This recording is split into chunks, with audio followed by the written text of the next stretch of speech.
Você que está aqui assistindo a reprise dessa live vai gostar muito a respeito das dicas e os comentários que a professora, doutora e psicóloga Tânia estará colaborando para a sua saúde mental enquanto professor. Afinal de contas, o professor também precisa ter os seus cuidados. Várias pessoas já entraram, a Cristiane, a Érica, a Carol, a Zezé, que eu tô sempre vendo aí, a Camila. Fico muito feliz de vocês estarem sempre acompanhando, né, as lives e gostando, é lógico, né? Eu fico bem contente. E eu tenho uma novidade, semana que vem a gente vai ter um mini curso de produção de texto. Tá? Oi, Amanda. Nós vamos ter aqui uma professora, mestranda, a professora Ivana Rocha, que vai estar por 2 semanas seguidas fazendo esse curso de produção de texto. Vocês vão gostar muito, muito mesmo. Que bom, né, Camila? Não é sempre que a gente consegue. A Tânia já chegou. Boa noite, boa noite. Fico muito feliz, né, dessa acolhida por essa ideia, que a princípio foi meia maluca, né? Por que foi meia maluca? Porque eu achava que não podia não dar certo, mas na verdade trazer toda essa gente boa para a gente conversar está sendo excelente. Surtindo efeito, né? Isso mesmo, Camila. A Ivana é uma querida. Boa noite. Boa noite, Tânia. Como vai? Tudo bem contigo? Também, tudo bem. Eu tô vendo que você tá agasalhada. Tá frio aí? Sim, aqui esfriou um pouquinho. Não tá Aqui aquele continua. friozão profissional, mas tá mais frio. Amei esse friozão profissional, bem legal. Bom, aqui tá quente. Durante o dia tá fazendo 31 graus. Que maravilha! A gente estava Tem. assim até semana passada. Agora, E agora esfriou um pouco. isso aí. Gente, nós estamos aqui com a professora, psicóloga, doutora, Tânia Marques. Ela tem. Tânia Beatriz, olha que nome bonito. Eu não vou esquecer nunca seu nome, Tânia, porque Beatriz é o nome da minha mãe. Olha só. Ela é formada pela Universidade Federal do Rio Grande do Sul e ela tem uma ampla experiência. O currículo dela, ela tem experiência com as TICs, Tecnologia da Informação, né? Coordenando o curso, mas tem um detalhe do currículo que eu estava aqui pensando hoje. Não, hoje eu vou falar dessa pequena sigla que parece ser uma experiência muito interessante. Tânia, você é vice-coordenadora do curso de especialização Proeja Indígena. Isso, fui, fui. Já fui porque o curso já encerrou. Então, você tem uma experiência aí a respeito da alfabetização desses jovens indígenas muito interessante para poder contar para a gente, certo? Na verdade, a coordenadora do curso foi a professora Joana. Que legal! Foi a professora Cida Bergamaschi, que é a coordenadora do curso, e ela, assim, ó, ela trabalha com a questão indígena na faculdade de educação, é uma referência, né? Bem importante. E aí eu auxiliei a Cida nesse curso, porque eu já tinha trabalhado em outros cursos de especialização e ela me convidou e foi uma experiência muito boa. Foi uma aprendizagem assim bem interessante participar daquelas aulas, assim trouxe uma bagagem bem boa, né, de coisas diferentes que eu não estava acostumada e, enfim, foi bem bom. Mas eu te recomendo assim, também o meu sobrinho fez o mestrado com a Cida. Então, trabalhando também a questão indígena, né? Então, recomendo. Se precisar de alguém para falar dessa questão, recomendo os dois. Preciso sim, né? Eu sei que não Tá. é. momento da live, mas, gente, me chamou a atenção porque essa concepção equivocada do que é índio, como se fosse um ser folclórico, é algo que a gente não pode permitir, né? Nós É precisamos caricatura, né? É bem exatamente caricata a imagem. peninha, bater na boquinha, ensinar as crianças a fazerem isso desde de muito cedo na educação infantil, eu acho que agora que nós temos tanto conhecimento a respeito da cultura indígena, e tem lei justamente para a gente não cometer esses equívocos, a gente precisa sim estar divulgando. Então, olha, gente, novidade. Bacana. Te Se você passo os puder contatos passar depois. isso, para a gente poder trazer, sim, para as pessoas essa discussão sobre o indígena e não essa situação caricata, né? É. Que é triste, mas que é o nosso papel agora de estar divulgando, tá? O que pior, assim, ó, que na verdade coisas que eu fazia lá nos meus anos iniciais, era anos na época, não era séries. Lá nos anos iniciais, né, eu estudante, criança, há mais de meio século, né, e continuam, algumas atividades continuam sendo as mesmas, né? Uhum.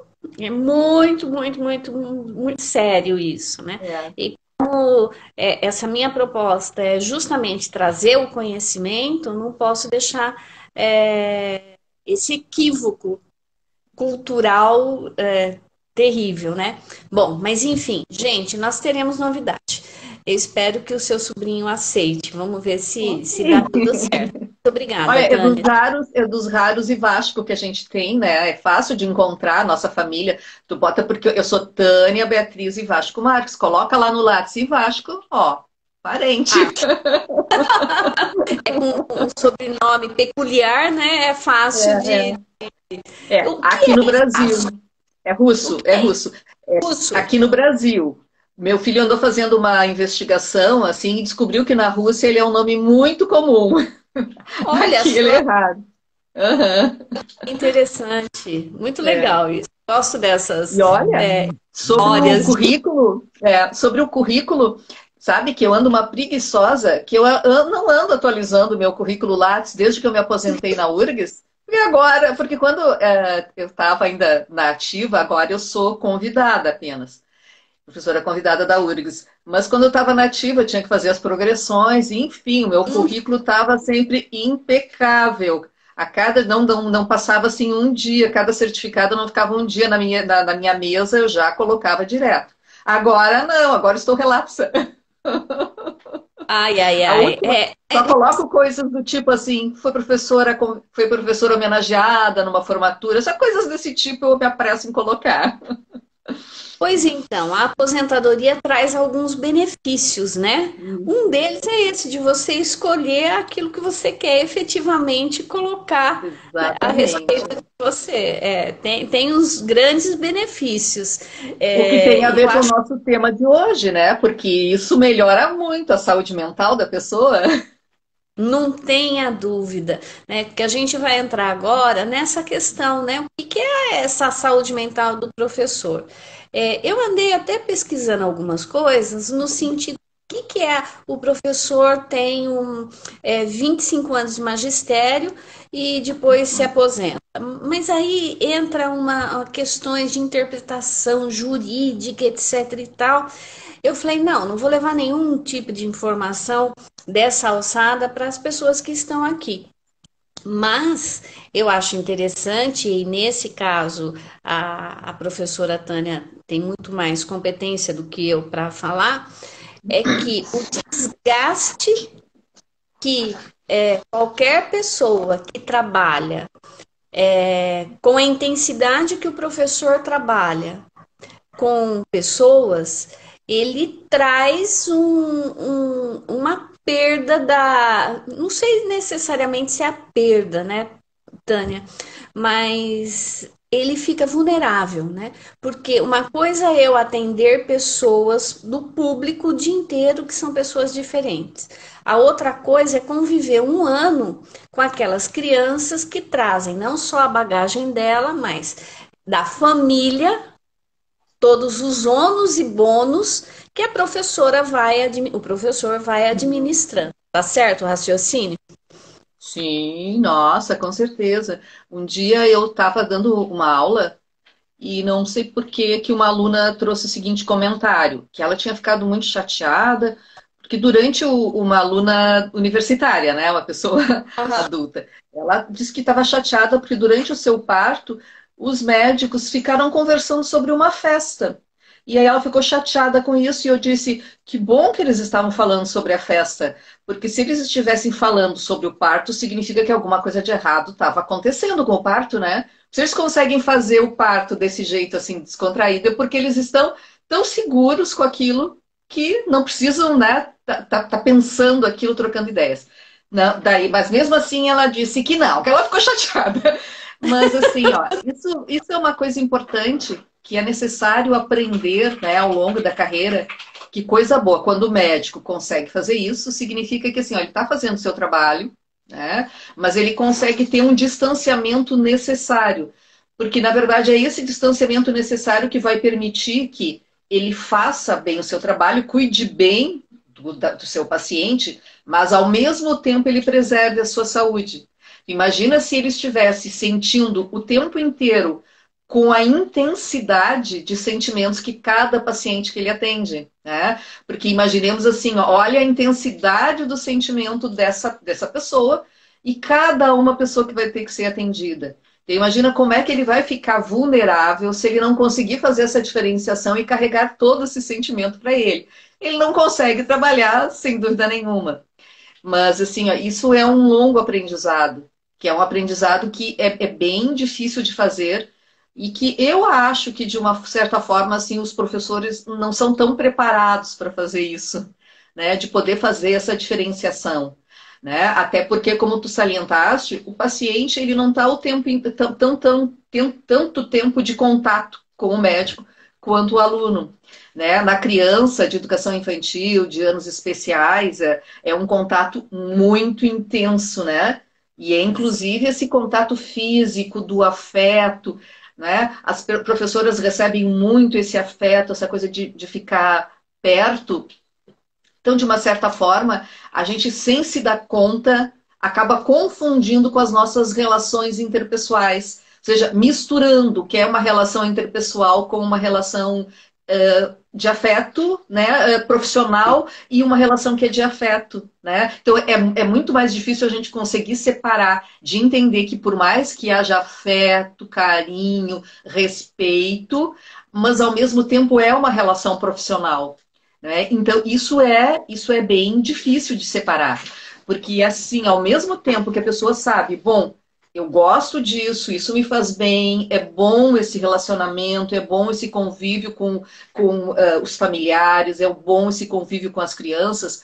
Ao mesmo tempo, saber que não é ali, não é essa a fonte que vai lhe nutrir do ponto de vista do afeto, né? Então, isso é muito delicado, é uma das profissões em que é mais difícil, porque são tantas horas com as mesmas pessoas, né? Então, fazer essa separação é muito sutil. O que acontece? Na medida em que a gente sente que aquilo ali é o nosso ambiente de obter afeto, o que a gente começa a fazer? De uma certa forma, começa a cobrar do outro. À medida que Ah, cobra do outro, inconscientemente, né? Mas a pessoa acaba entendi. cobrando que o outro retribua. E ele não vai retribuir na mesma intensidade daquilo que eu preciso. Então, isso vai gerando sofrimento interno, né?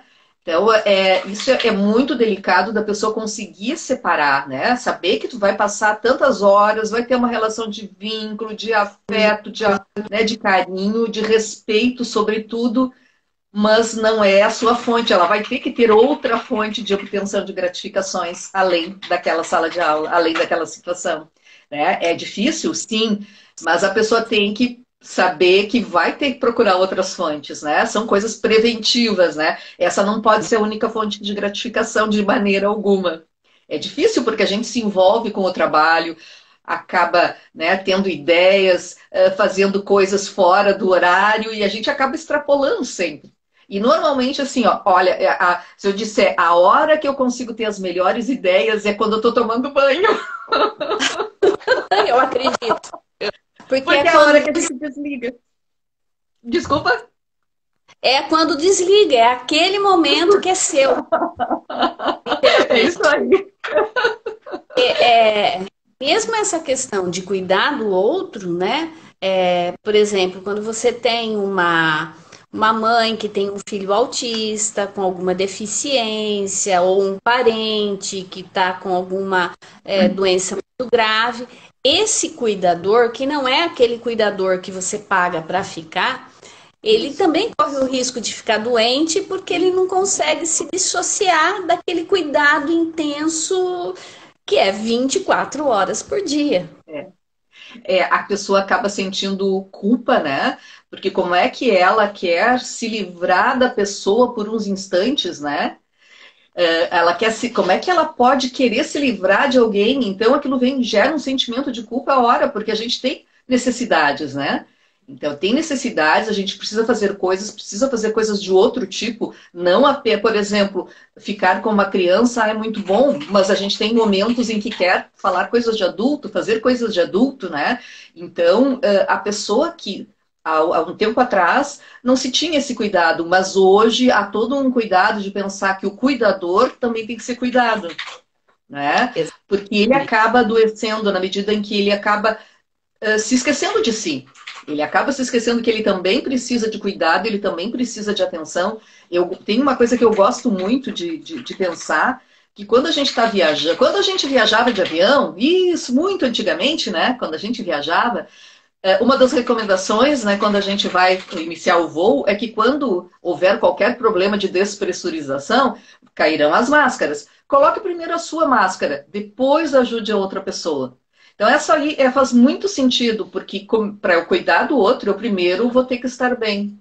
Se eu não estiver bem, eu não tenho como cuidar do outro, né? Então, assim, é uma recomendação bem importante para a gente poder cuidar bem do outro. Não é situação de egoísmo, não é? É para poder cuidar bem do outro, para poder dar ao outro a atenção que eu acho que o outro merece, né? E sem o sentimento de cobrança. Porque na medida em que a gente se exaure, faz além da conta, a gente acaba cobrando do outro. Afinal de contas, assim, eu dou tudo pro outro, eu entrego a minha vida pro outro, eu só cuido do outro. O que que acaba acontecendo? Eu acabo cobrando, né? Cobranças acabam surgindo, né? E então, no momento que a gente, né, para poder cuidar do outro com o que o outro merece, né? E também com o respeito que o outro merece, eu tenho que estar cuidando de mim, né? Eu tenho que estar bem para ter essa disposição, para ter essa energia, para poder enxergar o que de fato o outro precisa, o que eu preciso fazer, porque às vezes a pessoa perde a noção e acaba até ultrapassando os limites do necessário, né? Não, mas eu digo, não é fácil, né? É uma aprendizagem longa, né? A conversa, né? A troca de ideias com o outro, ela se faz necessária para isso. E eu sempre digo, na nossa profissão docente, é difícil a gente fazer isso. Normalmente as reuniões são administrativas. Exato. E, Tânia, isso que você está falando está me ocorrendo essa explicação, né, a respeito dessa importante dissociação em relação ao outro. Nós começamos falando do professor, só que esse é um aprendizado para a vida, porque, por exemplo, É, a mãe vive em função do filho. Evidentemente, quando ele é bebê, por um período muito claro. grande, a gente fica realmente, ele depende completamente da gente. Só que existe um período que esse bebê cresce e ele Isso. começa os enfrentamentos, a dissociação da personalidade dele com a da família, e começam a vir as cobranças e a frustração daquele filho não ser aquilo que eu queria que ele fosse. É. Eu queria que ele fosse grato, mas o que que é essa gratidão? É ficar com ela, né, o tempo todo e fazer exatamente aquilo que ela fala. Não, isso não vai acontecer. Acho que a melhor gratidão que pode haver é a gente olhar o filho crescer e se tornar um ser autônomo, capaz de se cuidar si próprio, né? Ter a própria vida. A gente dizer assim, eu fiz o meu melhor possível, não fui perfeita, mas fiz o meu melhor possível, né? Lembrando o Winnicott da mãe suficientemente boa. Eu fiz o meu melhor possível para que meu filho se tornasse uma pessoa autônoma. Ou para que meus alunos aprendessem suficientemente para eles também se tornarem autônomos, se desenvolverem, né? E poderem se afastar de mim.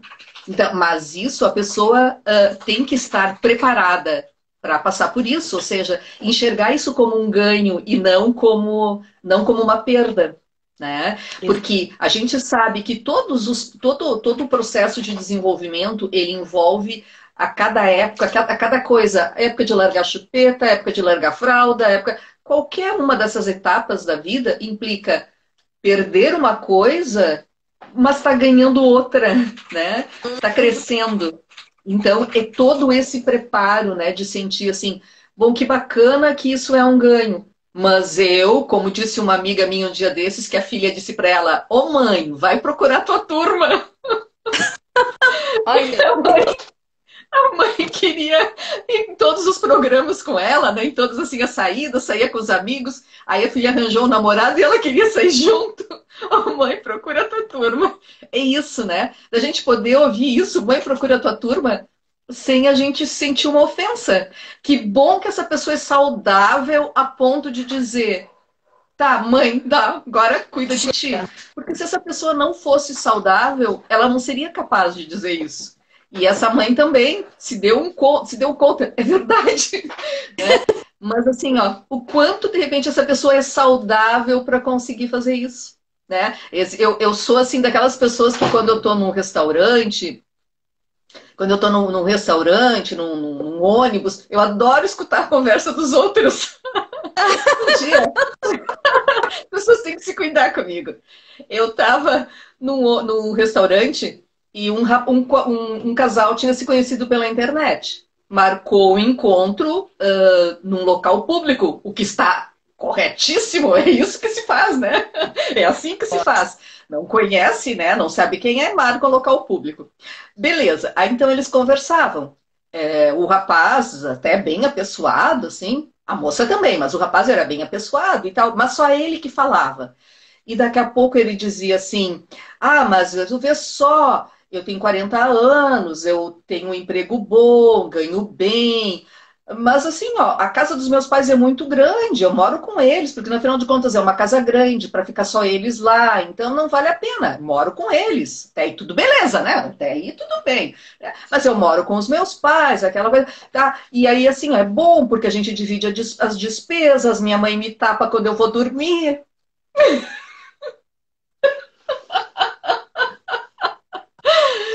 Bom, dali a uns minutos, a moça já se organizou e deu fora. é Ela lógico. deu fora, daqui a pouquinho ela arranjou uma desculpa e foi embora. Então é isso, assim, ó. Tem um momento na vida em que a mãe tem que tapar o filho, que ele não sabe se cuidar sozinho, mas aos 40 anos já não é recomendável fazer isso, né? Então, poder reconhecer, né, que o outro vai se tornando capaz de fazer as coisas, né, de poder viver a sua própria vida, e isso também com os alunos, né?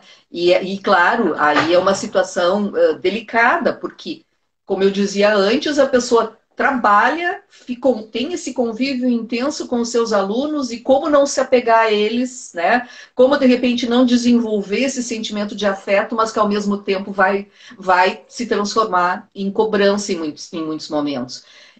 Freud dizia, né, que educar, psicanalizar e governar são profissões impossíveis. Até porque a gente pensa que a gente está trabalhando um conteúdo, mas a gente está passando muito mais do que um conteúdo, né? Muito mais. Ou seja, a gente não sabe como é que o outro efetivamente está se sentindo com relação a nós, o que, que o outro está compreendendo, o que está passando pela cabeça do outro, né? Que sentimentos que vêm. Então, por um lado, existe esse sentimento assim de que a gente chama da transferência, né? O aluno transferindo seus sentimentos para o professor, mas por outro lado, o professor também acaba, né, correspondendo a isso muitas vezes, que é o que a gente chama de contra-transferência. A criança vai fazer isso de uma forma muito intensa, muitas vezes ela até chama a professora de mãe, É isso mesmo. né? Muito comum. Então a criança faz isso de uma forma muito maciça, muito intensa.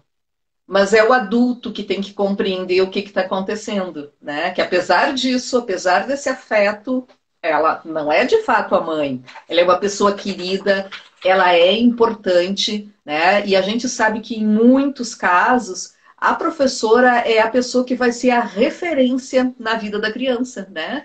Tipo, quando a criança pensar em se tem que como é que ela tem que se comportar, qual é o jeito certo de fazer as coisas, o que é o certo, o que é errado, noção de limites, muitas vezes vai ser a professora que vai estar nessa referência, mas ela não é a mãe, né?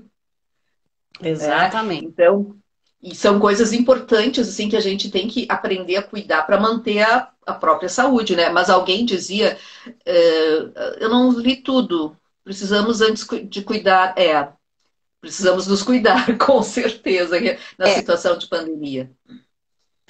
porque aqui ela está falando, os gestores estão cuidando da escola, das famílias, da criança, dos educadores, mas e quem cuida do gestor, né? Quem cuida do coordenador? É, Quem isso. está atento?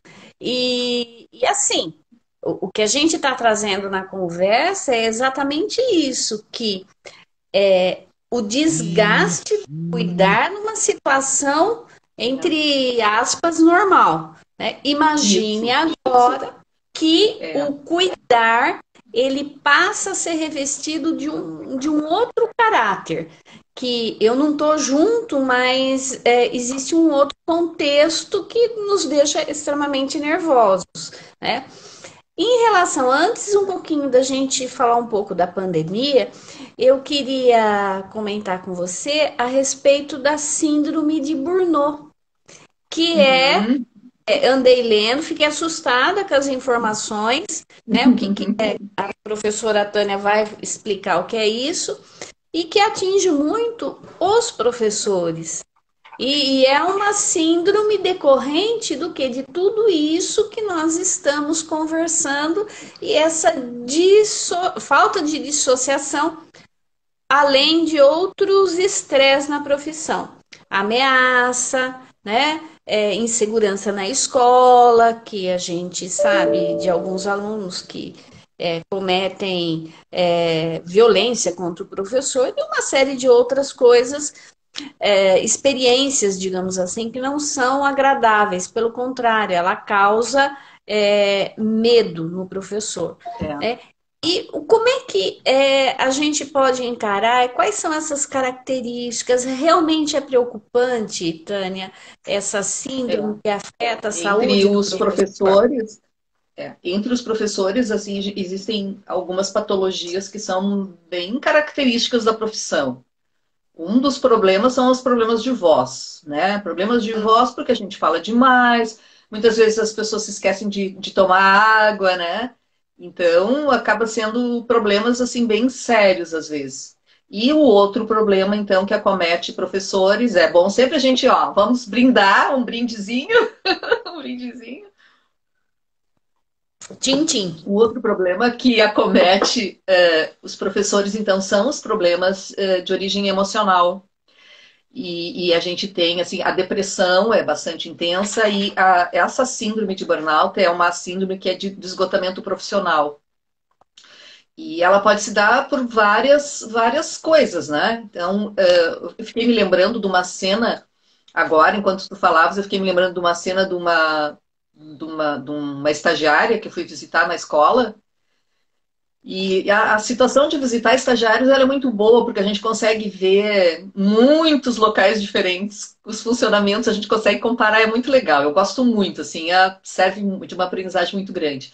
E, por exemplo, essa escola, no primeiro dia que eu fui visitar, no momento que eu estava descendo do Uber, no mesmo instante estava parando uma moto com um policial militar, parando na moto, na frente da escola, avisando que eles teriam que sair do pátio. Era o horário do recreio, que eles tinham que sair do pátio rapidamente porque ia haver uma perseguição ali. Estava acontecendo.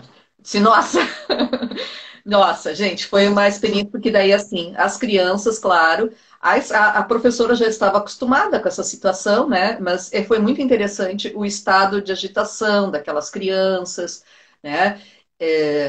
Então, assim, quando isso de repente se torna uma constante, a pessoa vai se acostumando entre aspas, né? Mas, por exemplo, é um grau de violência muito grande. Além de que, assim, ó, a escola me chama muita atenção, que eu gosto de plantas, de verde. Diz que a escola tinha uma árvore que caiu numa tempestade, daí a escola não tem nenhuma planta, nenhuma vegetação. Então, assim, é um ambiente que não dá vontade de ficar. Ah, então, Entendi. assim, né? Não Ah, dá vontade de ficar. Então eu fico imaginando o estresse do profissional, pode ser pela cobrança de tarefas, mas também por essa coisa, né, externa desse ambiente hostil, que é hostil para a professora, que é hostil para as crianças que ficam agitadas, que não conseguem aprender. Mas a professora tem que lidar com tudo isso, as crianças ali ansiosas com a situação, mas a professora tem que lidar com isso, né? Como é que ela vai exigir, por exemplo, que eles se concentrem no conteúdo? Não tem como. Então, assim, são situações, né? São situações de estresse muito grande. Mas não precisa, claro que a gente não precisa ir nessa situação toda. sim, Mas é mas a é um. situação. É, né? Mas assim, ó, existem outras situações que às vezes não chega nesse nível, né? Não chega Sim, nesse nível assim, mas que a pessoa, às vezes, a pessoa tem uma personalidade que se cobra muito, que é perfeccionista, né? Porque na medida em que eu acho, bom, essa aqui é a minha fonte de gratificação, esse ambiente é aqui, então a pessoa já perde a noção, só faz tudo, prepara muito com amor e com carinho, e prepara uma atividade, e chega lá e muitas vezes a atividade não funciona, né? Assim é a vida. sim. Quantas vezes a gente prepara um material e acha que tá lindo, maravilhoso, vai ser a melhor aula do mundo e ninguém gosta. Então acaba sendo, sabe, são coisinhas do dia a dia, não precisa ser eventos, né, tão grandes ou um evento trágico, mas às vezes é essa cobrança do dia a dia por uma personalidade, né, que se cobra mais, ou pode ser de fato por uma chefia que às vezes não é muito legal. Isso acontece, a gente sabe que acontecem, por exemplo, disputas de poder no ambiente de trabalho, enfim, diversas razões, né? Ou muitas horas de trabalho e a pessoa acaba não tendo tempo de descansar, né? Então, assim, Uhum. por várias razões que vão se somando, e a gente sabe que as pessoas são diferentes entre si, algumas pessoas estão mais preparadas para lidar com as situações de estresse, outras menos, né? E aí a pessoa com essa situação de estresse do ambiente de trabalho, ela vai entrando em situações de grande irritabilidade, né? Porque burnout é do inglês, né? Burn é chama alta, assim, é a chama que vai se apagando, né? Então, aquela pessoa que, por exemplo, lá no início da carreira estava toda cheia de entusiasmo pelo trabalho, de repente ela já vai perdendo esse entusiasmo, né? Que nos casos mais graves ela chega à depressão, mas ela pode estar muito assim acompanhada de sintomas físicos, né? Que a pessoa começa a sentir enjoos, né? Sabe fobia escolar que criança tem? Pois é, né? De repente o adulto também fica com essa fobia escolar e acaba, né, na hora que tem que ir para a escola, de repente, é o enjoo, é o vômito, os problemas gastrointestinais, né? E, na verdade, pode o sono, né? E a pessoa já começa a ter uma qualidade de sono ruim, porque já está preocupada com o que vai encontrar lá, as críticas que vai sofrer, né? Porque seria muito bom, eu sempre escuto assim, agora vamos praticar a empatia. E eu fico pensando, né? Mas a empatia, né, não é assim, agora eu vou ser empática com os outros, né? Não é tão simples assim. Porque a gente não consegue, de fato, a gente não tem esse hábito de se acolher, de cuidar do outro, né? E aí as pessoas acabam se sentindo muito sozinhas, muito solitárias, e especialmente assim, ó, essa sensação de não poder contar com os outros, o ambiente é hostil, às vezes ele, na cabeça da pessoa, ele é muito mais hostil do que é de fato. E pode ser hostil, mas na cabeça da pessoa, e aí em casos extremos pode chegar a depressões profundas, e existem muitos casos, eu não saberia dizer em números, mas é muito assustador o número de casos de afastamento profissional em função de depressão, né? Porque a pessoa vai perdendo o gosto por tudo, se irrita facilmente com tudo, né? Tudo perde a graça, né? Então, assim, é claro que a gente precisa receber um salário quando trabalha, né? Esse salário precisa ser digno, ok.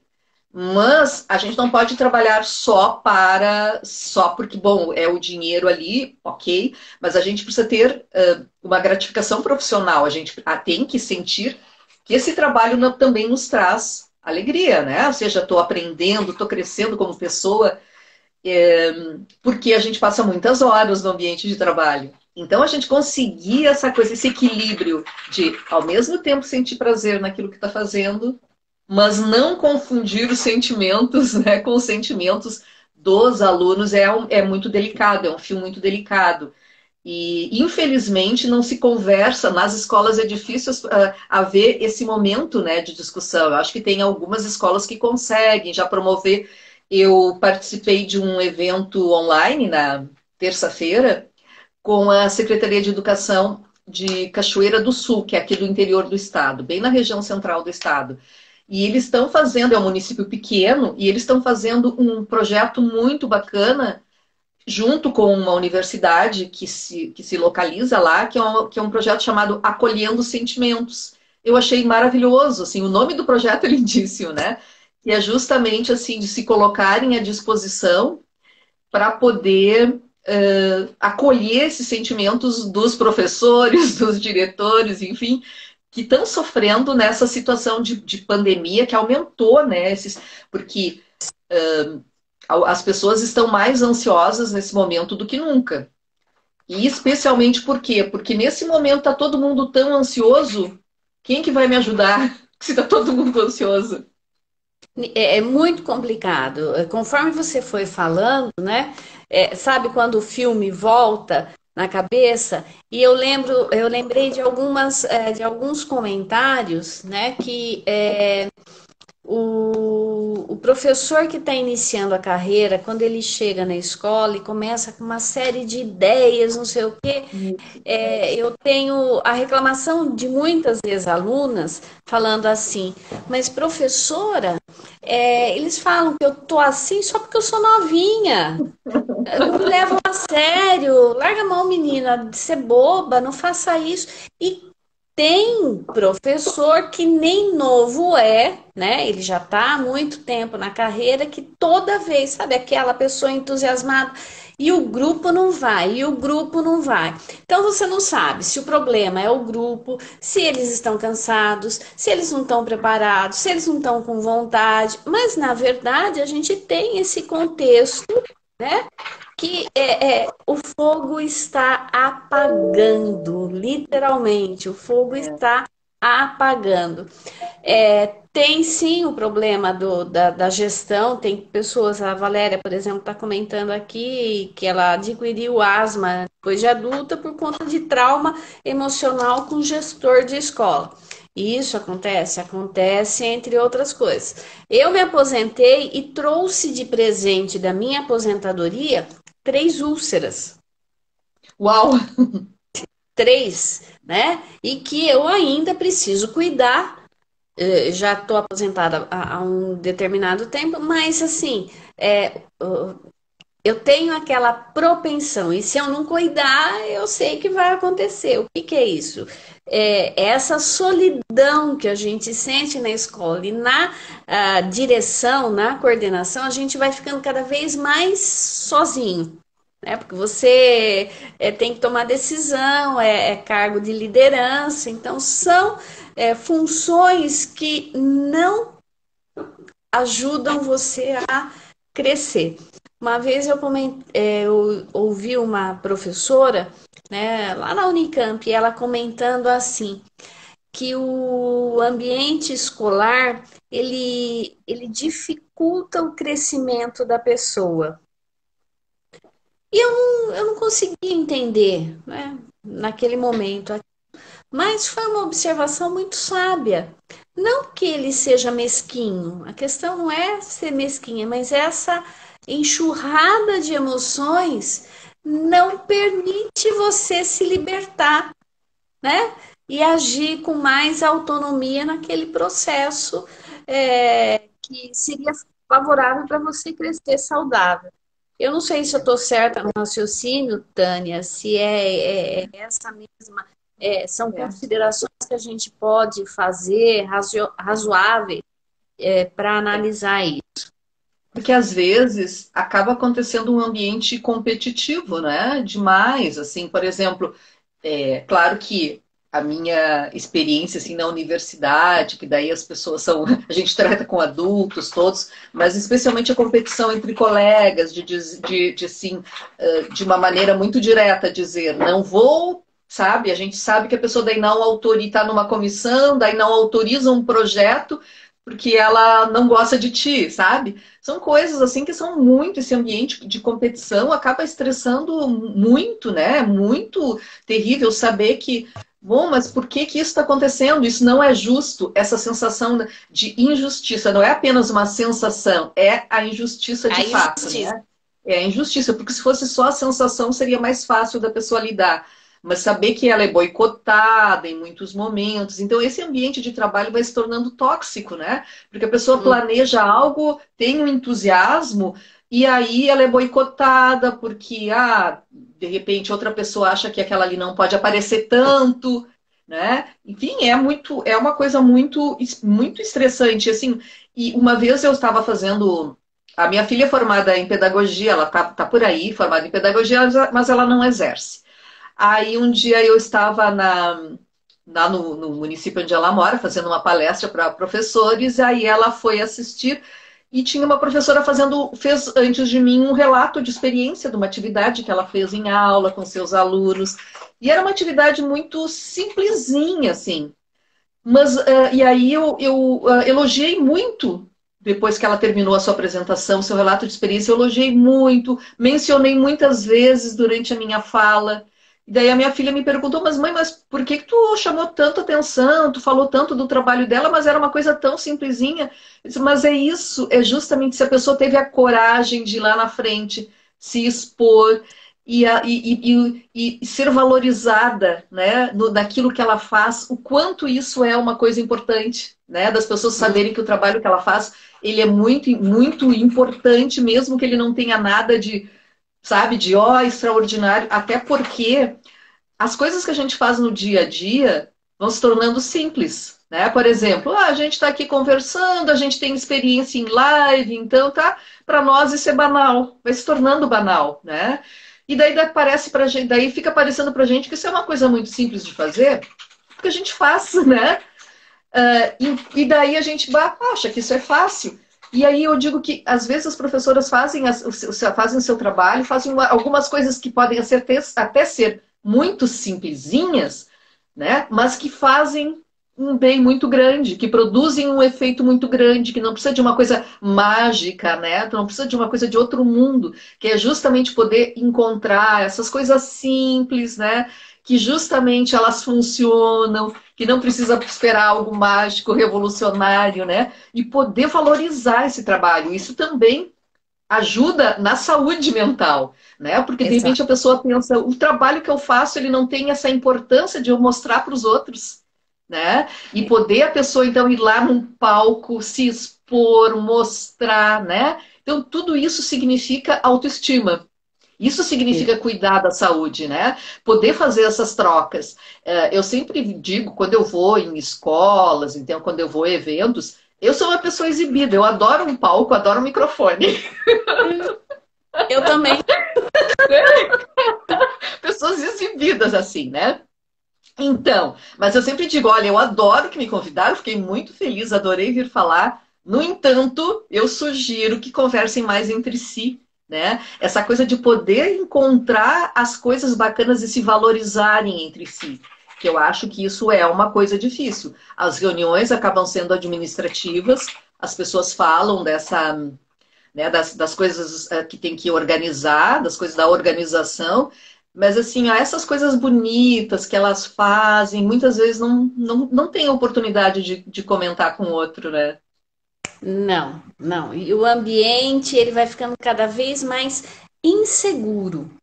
Porque quando eu entendo assim, eu gosto muito de ouvir o professor falar das suas experiências, porque na minha ignorância, né, de como se elaboram os processos mentais, etc e tal, uma formação psicológica, eu tenho para mim o seguinte, que quando uma pessoa relata uma experiência, um procedimento didático, o que ela teve com um aluno, ela inclusive tem a oportunidade de pensar novamente a respeito daquele trabalho, é uma reflexão que ela está fazendo a esse respeito. E ela vai se dando conta nesse momento exclusivo que, nossa, eu poderia ter feito diferente. Sabe aquela hora que você está falando, fazendo a palestra e fala Isso, assim, nossa, isso, eu perdi essa ideia, eu poderia ter feito diferente. É o momento da autocrítica. isso, isso. Esse momento ele E é bem significativo. E eu digo que a nossa profissão, a gente em geral vai lá e fecha a porta da sala e a gente tem esse medo, né? Eu vejo quando orientandas minhas querem fazer trabalho de observação de colegas, assim, por exemplo, para fazer o TCC. Elas querem observar aulas e como é difícil, gente, é muito difícil encontrar pessoas. As pessoas dão as mais diversas desculpas. É muito interessante, né? E aí a gente vê, bom, não pode obrigar as pessoas a quererem. As pessoas têm esse temor, né? Porque é algo que de repente a pessoa vai se sentir vulnerável, né? De repente, meus alunos não vão se comportar como eu quero que eles se comportem. As pessoas se sentem vulneráveis a isso. Mas, por outro lado, aquele momento é um momento de grande possibilidade de troca, né? A gente fica com esse medo, com esse temor, o quanto é rico quando a gente pode um visitar a sala do outro, trocar ideias, sugerir coisas, né? De poder propor um trabalho conjunto.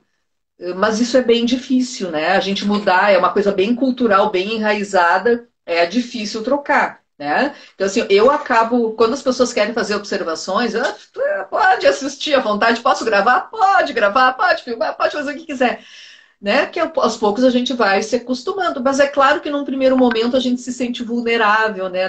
Mas o que que vai dizer? Bom, faz parte, né?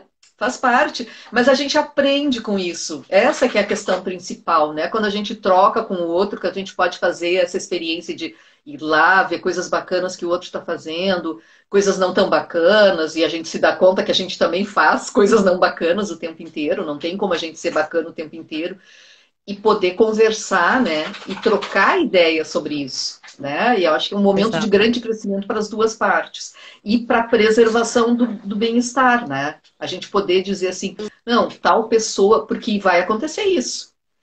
O professor também está sujeito a isso, a ele ter alunos de quem ele não gosta, ele não pode escolher alunos, né? Exato. E É aí? aquilo, é o que tem lá. E às vezes ele tem dificuldade de lidar com autista, o síndrome de Down, entre outras coisas que vêm, né? A inclusão, ela é importante? Sim, ela é importante. Mas o quanto essa inclusão mexe com o professor que se sente vulnerável Claro. porque não dá, né? De tanta diversidade, digamos assim, diversidade de problemas, porque acaba virando um problema para ele. E acaba sendo uma sobrecarga, porque assim, ele tem que lidar com muitas realidades diferentes, então não há problema nenhum em a gente reconhecer, muito antes pelo contrário, em reconhecer, estou me sentindo sobrecarregada. O humor é uma das melhores formas da gente lidar. Quando a gente consegue chegar num topo, assim, que a gente consegue lidar com humor sobre os próprios sofrimentos, né? Significa que a gente está muito bem. E eu vejo assim muitas postagens, as pessoas já fazendo piadas sobre a situação que antes da pandemia eram professores e que agora são roteiristas, cinegrafistas, youtubers, né? Então, assim, a pessoa se sente sobrecarregada, né? Está sobrecarregada de fato. É muita aprendizagem. É bom porque a gente sai com uma carga de aprendizagens, né? Esse é o lado positivo. É. Mas é muita aprendizagem em pouco tempo, né? Muita novidade que as pessoas estão tendo que se adaptar em pouco tempo. Então acaba sendo uma sobrecarga e não há problema nenhum em a pessoa dizer: estou sobrecarregada, estou cansada, vou me exigir um pouco menos hoje, vou me dar folga hoje. Ou seja, saber que o trabalho não vai sair perfeito, né? Então, assim, é muita coisa que de repente, assim, é difícil a gente calcular, por exemplo, quanta atividade eu tenho muita experiência na educação à distância. Mas aí, assim, implica todo um tempo que a gente vai aprendendo como calcular o tempo, quanta atividade, quanto tempo demora para aquela atividade. Então, é uma aprendizagem grande, né, para a gente fazer. Mas, de repente, os professores se viram, né, muito rapidamente tendo que dar conta, calcular, fazer atividades, organizar o tempo. E, às vezes, as pessoas se perdem, né? Muitos pais acabaram reclamando que tinha atividade demais. Esse é outro problema que teve que ser enfrentado, né? É para dosar o que é É, possível a família suportar, né? Porque chega uma é. hora que não suporta mais. Exatamente. Então, acho que nesse momento a principal coisa é saber, olha, não vai sair tudo perfeito. Não vai sair, né? Outro dia, por exemplo, às vezes as pessoas vão fazer as suas lives e a internet cai, elas têm que fazer a live no Instagram da esposa, né? Já aconteceu isso, né? Já aconteceu, já Aconteceu isso, aconteceu. assim. Acontecem coisas, seja nem tudo sai perfeito. Hoje de tarde eu estava numa atividade também, a gata ficou o tempo inteiro aqui passando na frente da câmera. Faz parte, né? Ou seja, não vai sair perfeito, né? Não vai sair, até porque cada coisinha que a gente vai fazendo, um vídeo, ele precisa de uma produção, né? Uma atividade que o professor organiza precisa de uma produção, ou seja, tem coisas que a gente tem ferramentas que a gente começou a utilizar. Eu te contei, né, que eu estou fazendo aulas de canto, estou participando de Sim, festivais de canto online, mas, ora, todo mundo ali teve que aprender a usar ferramentas novas, né, inclusive o professor, que já ganhou alunos na modalidade à distância, né? Ele disse, nossa, estão vindo alunos novos que não querem, nunca vão querer voltar ao presencial, porque por causa da distância. Então, claro que a gente acaba ganhando algumas aprendizagens que a gente não faria se não tivesse essa exigência, né? aham. Mas uma coisa que acaba gerando estresse é porque é muita exigência nova e a gente não sabe o que vai acontecer depois. A gente sabe assim de países que estão voltando, mas que daí daqui a pouco retornam, não deu certo desse jeito.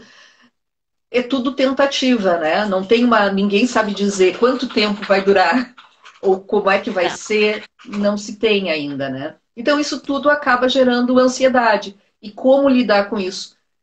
Conversando, né? Reconhecendo que há esse sentimento, dando nome para ele, né? A melhor forma é dar nome, saber, olha, eu estou me sentindo ansiosa, quero atirar alguém pela janela, né? Então, antes de tirar alguém pela janela, pense, né? Eu estou com essa vontade, mas eu não posso fazer isso. O que eu posso fazer para não chegar a concretizar isso?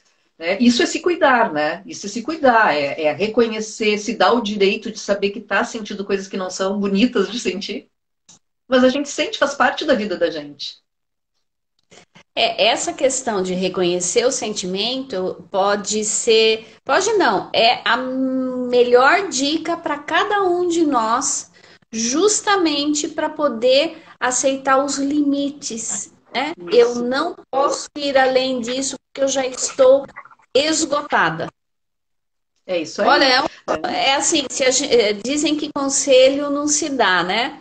Mas efetivamente é um conselho de cuidar, de você saber estabelecer o seu limite e deixar claro para o outro. É. Tu sabe que às vezes é uma coisa tão louca assim, assim, no mundo que a gente fica olhando o relógio, né? Eu fico olhando o relógio. Tá quase no final. Mas é uma coisa tão louca esse mundo que a gente vive, porque assim, ó, eu ainda contava para minha neta, que está com 17 anos, ela já nasceu na era da internet, mas eu estava contando sobre as cartas, né, para se comunicar. Quando eu era criança, adolescente, os telefones eram caríssimos, né? A gente era só telefone. Nossa, para ter um telefone a gente pagava as ações da companhia, esperava não sei quantos anos para ter um telefone instalado. Era dificílimo. Então, como é que a gente se comunicava? Por carta?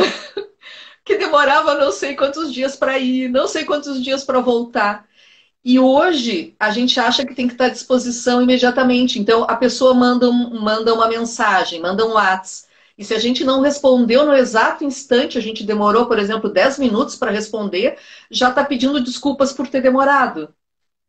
É isso Né? mesmo. Então, calma, né? Então, assim, dá para. O outro pode esperar. É bom que o outro aprenda a esperar. É bom que o outro aprenda a ter tolerância, né? Aumentar um pouquinho essa tolerância. Ora, a gente não está 24 horas por dia disponível para o outro.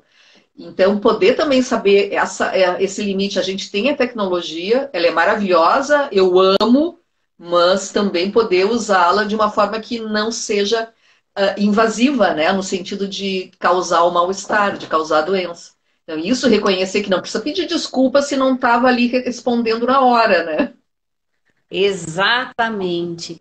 E essa exigência de estar pronto é na família, é no trabalho, é em relação aos filhos. E assim, eu acho que essa pandemia está nos trazendo o seguinte, falando assim, olha, você sossega, porque o futuro ele é imprevisível. Sempre foi. Só que a pandemia está nos dando a possibilidade de refletir. Eu tenho que ir vivendo um dia de cada vez, estabelecendo limites, senão eu vou morrer antes. Por uma série de. Porque eu tô estressada, nervosa e um monte de outras coisas. Não sei, é uma coisa de louco, né? Sim, um dia desse eu vi o padre Fábio de Mello comentando, né? Porque ele é muito engraçado e tal. Ele comentando assim que lá no início da pandemia ele ainda estava com objetivos de um mês, aí depois ele reduziu os objetivos dele para uma semana, aí reduziu para um dia. Agora ele só faz objetivos para uma hora, para a próxima hora. Vou estabelecer qual é o objetivo que eu tenho. Nada de objetivos a longo prazo, porque das práticas. Opa, nós estamos com uma. Hoje eu tava conversando. Ai, não, agora Não, nem, não, é que nem dá. estava Eu... caindo. Oi? É que tinha dado Faltam uma dois queda na minutos. rede aqui. Tá. Ah, tá. Faltam 2 minutos, né, pra gente terminar. Eu ia até dar um exemplo, mas é isso. A gente precisa aprender a viver um dia de cada vez, né? Porque e trazer toda essa responsabilidade, principalmente enquanto mulher, mãe, esposa, vai nos deixar doente e nós estamos ficando doentes, né? E fazendo outras pessoas ficarem doentes porque a gente não está se cuidando. Eu acho que tudo isso que nós estamos conversando, rapidamente, essa seria a ideia que me vem mais rápido, né, na cabeça. E eu deixo para você, agradeço imensamente novamente sua participação e deixo para você as últimas palavras para poder animar esse povo que está aqui nos acompanhando. Adorei a conversa, adorei esse bate-papo. Fiquei Eu bem também. feliz em ter participado. E as mulheres, elas acabam tendo mais dificuldade de poder, né, se cuidar culturalmente, embora sejam as mulheres que mais procurem os médicos. Os homens só procuram quando já estão assim muito doentes. Mas por outro lado, assim, o cuidado diário, sabe, no dia a dia, de poder dizer assim, agora eu vou cuidar de mim, historicamente é mais difícil nas mulheres, porque as mulheres acham que tem que ter, assim, integralmente se dedicar ao outro e se descuidam de si, né? No sentido de fazer coisas que gostam, fazer coisas que são boas para si, porque embora a gente goste dos filhos, goste dos alunos, goste do trabalho, mas também tem outras coisas que a gente gosta. Também poder se dar o direito de dizer eu gosto dessas outras coisas, eu quero ter o direito de fazer essas outras coisas, né? Então, por mais que cuidar dos filhos, da família, do marido, tudo isso é maravilhoso, beleza. Mas existem coisas que a gente gosta de fazer sozinha, que são da gente, né? Que a gente pode se dar esse direito de lutar para ter esse direito, né? De ir atrás dessas coisas que são boas para a gente. Se dá o direito de ter o direito. Isso aí, é isso, né? De saber que não é egoísmo. Isso não é egoísmo. Porque no momento que a gente, né, se cuida, a gente pode estar depois fortalecida para trazer mais afeto ainda, né? Sem aquele sentimento de que, eu gosto de ti, mas eu não consigo fazer as coisas que eu quero fazer. No momento que a pessoa está se cuidando, ela vai estar muito mais inteira para dar mais carinho para o outro, né? Sem cobranças. Isso mesmo. Tânia, muito obrigada. Com certeza a gente vai fazer outras lives. Agradeço imensamente todos os que estão presentes e a oportunidade dessa terapia em grupo que nós fizemos agora. Sim, é uma maravilha, né? É muito bom, eu gosto muito disso, acho muito bacana, né? E de repente podem mandar perguntas aí para a gente já ir planejando o próximo A próxima. encontro. É isso Tá mesmo. certo. Obrigada, fica com Deus e ó, Um grande abraço virtual para todas as pessoas que nos estão assistindo, para ti, e que possamos nos conhecer